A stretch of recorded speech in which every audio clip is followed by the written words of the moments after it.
Ibu, saudari-saudara yang dikasihi Tuhan, pada hari ini kita merayakan pesta keluarga kudus, di mana keluarga dari Santo Yosef, Bunda Maria, dan Tuhan Yesus sendiri. Bacaan Injil hari ini dari Injil Lukas bab 2 ayat 41 sampai 52 yang menceritakan bagaimana Yesus ketika berumur 12 tahun ia diajak orang tuanya ke Yerusalem untuk merayakan Paskah. Ketika mereka kembali ke Nazaret, Yesus tertinggal dan kedua orang tuanya pun mencari dia dan kembali lagi ke Yerusalem untuk mencari Yesus. Dan pada hari ketiga mereka menemukan Yesus sedang berbincang-bincang dengan ahli-ahli agama di bait Allah. Nah, Bapak Ibu saudari-saudara yang terkasih dalam Tuhan kita Yesus Kristus, dalam konteks keyahudian saat itu, setiap anak berumur 12 tahun mengikuti upacara keagamaan. Pada usia itu mereka diresmikan untuk masuk dalam dunia orang dewasa dalam suatu upacara inisiasi.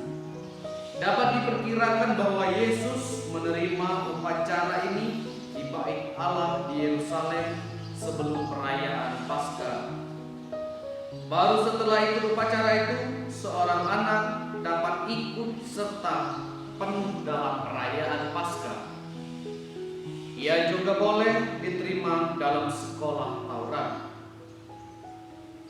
Orang Yahudi beranggapan bahwa tiap anak mempunyai 3 guru utama. Yang pertama ialah ibunya sendiri.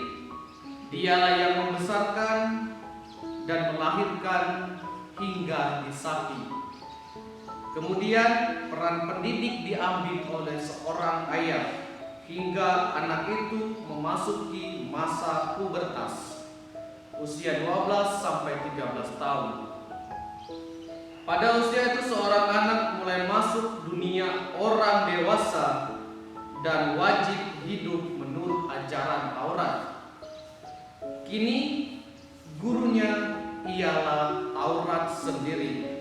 Oleh karena itu, pada umur-umur itu seorang anak diinisiasi dengan upacara sebagai bar mitzvah, ungkapan Aram yang artinya anak ajaran Taurat. Hingga kini di kalangan orang Yahudi, bar mitzvah adalah pesta terbesar bagi anak-anak dan orang tua. Bapak Ibu, saudari-saudara yang dikasihi Tuhan, sama seperti keluarga kita masing-masing, keluarga kudus dari Nazaret juga ambil bagian dalam kehidupan bermasyarakat. Mereka terlibat, taat, mematuhi semua yang dihidupi oleh masyarakat waktu itu. Artinya, keluarga kudus dari Nazaret juga ikut dan taat pada adat istiadat setempat dan peraturan agama yang berlaku pada saat itu. Keluarga kudus pun juga ambil mengalami dinamika kehidupan sebagai keluarga biasa seperti kita. Mereka juga mengalami perasaan-perasaan sama seperti kita, pikiran-pikiran sama seperti kita, dan semua dinamika hidup seperti kita dan dalam keluarga kita masing-masing. Kita dapat melihat beberapa kejadian atau cerita-cerita dalam kitab suci yang menampakkan bahwa mereka sungguh seperti keluarga kita masing-masing. Misalnya, mulai dari Bunda Maria menerima kabar malaikat Tuhan ketika ia sedang bertunangan dengan Yusuf. Bagaimana saat itu keterkejutan Bunda Maria harus menerima semuanya itu. Tapi apa yang terjadi? Maria tetap menerima dan menanggapi ya dengan penuh cinta dan bersedia menerima Yesus putranya. Ketika Bunda Maria mengandung, mereka harus mengungsi ke Mesir karena ada satu dua peristiwa yang menyebabkan mereka harus mengungsi. Bahkan saat kelahiran Yesus pun banyak orang yang mencari Yesus, bayi Yesus yang mungil untuk dibinasakan. Karena pada saat itu Herodes tidak menerima kelahiran Yesus karena dianggap akan menjadi raja yang terbesar. Bapak Ibu Saudara-saudara, artinya bahwa keluarga kudus dari Nazaret, hidup mereka tidak terlepas dari tantangan-tantangan, bahkan mereka dikejar-kejar. Kalau demikian, apa yang menjadi keunggulan keluarga kudus dari Nazaret? Kalau dalam kehidupan sehari-hari mereka sama seperti kita, mereka juga mengalami proses-proses pergulatan seperti yang kita alami. Keluarga kudus dari Nazaret mampu mengarahkan segenap hidup dan memilih untuk mengikuti kehendak Allah. Walaupun dalam keadaan sulit, mereka tidak mengandalkan kekuatan mereka sendiri. Mereka bekerja sama dengan rahmat Allah yang ada dalam diri mereka masing-masing. Keluarga kudus memberikan tempat dalam hatinya untuk bekerja sama dengan Allah. Keluarga kudus selain taat pada istiadat setempat, mereka juga taat pada kehendak Allah dan selalu terbuka akan daya cinta Allah dalam kehidupan mereka sehari-hari.